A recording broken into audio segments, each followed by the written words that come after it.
katungkulan. Iniwala na ako po na kaya niyang gumawa ng kanya-kanya niyong mga grupo sa lugar na mga ito. Gumawa na rin din mga sarili niyong mga opisyal. Ito Sampaloc, ito Marcelito, ito Rotonda.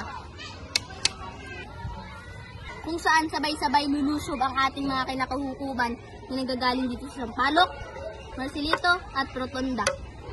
Kailangan natin maging maaga. Huwag kang makasalakay sa mga lugar na hindi handa ang mga kalaban. Kailangan malito sila.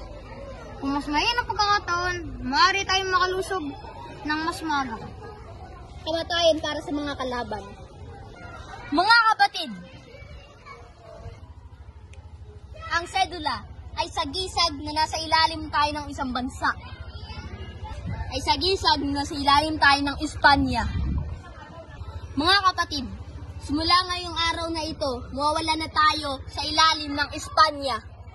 Simula ngayong araw na ito, ang sedula ay wala ng bisa. Katulad ng ating mga ninuno, tayo ay magiging malaya. Kalayaan o kalipinan! Kalayaan! Kamatayan o kabuhayan! Kabuhayan! Samahan niyo ako mga kapatid at bawiin natin ang ating. Kalabanin natin mga barel.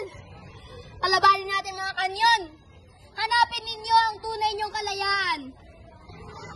Mga kapatid, mabuhay ang